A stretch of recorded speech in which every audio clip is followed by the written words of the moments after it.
Hi everyone, welcome back to our channel వంటింటి కథ. ఈరోజు మన రెసిపీ వచ్చేసి సాంబార్. టేస్టీగా సాంబార్ ఎలా తయారు చేసుకోవాలో చూద్దాం రండి. కుక్కర్లో 2 గ్లాసుల కందిపప్పు వేసుకోవాలి. కందిపప్పుని 2-3 సార్లు కడిగిన తర్వాత కందిపప్పు వేసిన గ్లాస్తోనే 6 గ్లాసుల వాటర్ పోసుకొని స్టవ్ మీద పెట్టుకొని 4 విజిల్స్ వచ్చే వరకు ఉడికించుకోవాలి. పప్పు ఉడికేలోపు సాంబార్లోకి వేసుకునే కూరగాయల్ని కట్ చేసి పెట్టుకుందాం. 2 బెండకాయలు, 2 వంకాయలు, 1 ములక్కాయ, 1 క్యారెట్, 2 టమాటాలు, 2 పచ్చిమిరపకాయలని చిన్న ముక్కలుగా కట్ చేసుకుని పెట్టుకోవాలి. 4 ఉల్లిపాయలు, 1 కప్పు సొరకాయ ముక్కలు తీసుకోవాలి. ఇప్పుడు స్టవ్ వెలిగించుకొని సాంబారు క్వాంటిటీకి తగ్గ గిన్నె పెట్టుకొని 2 టేబుల్ స్పూన్స్ ఆయిల్ వేసుకోవాలి. 1 టీ స్పూన్ తాలింపు దినుసులు, జీలకర్ర, 3 ఎండుమిరపకాయలు, 4-5 వెల్లుల్లి రెబ్బలను దంచుకొని వేసుకోవాలి. కొంచెం కరివేపాకు వేసుకోవాలి. కట్ చేసి పెట్టుకున్న ఉల్లిపాయలు, పచ్చిమిరపకాయలు వేసుకొని కొంచెంసేపు ఫ్రై చేసుకోవాలి.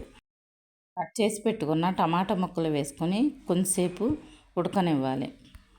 టమాటా ముక్కలు మగ్గిన తర్వాత క్యారెట్ ముక్కలు, మునక్కాయ ముక్కలు, సొరకాయ ముక్కలు, వంకాయ ముక్కలు, బెండకాయ ముక్కలు వేసుకోవాలి.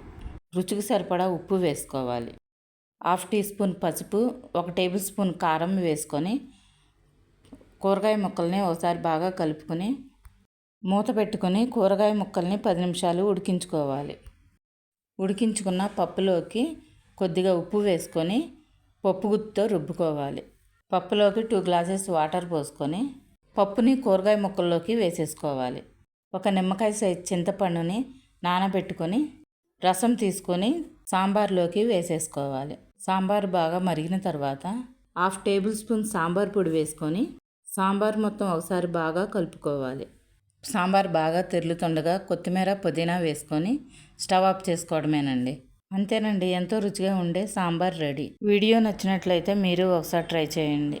If you like this video, please do like, share and subscribe to వంటింటి కథ.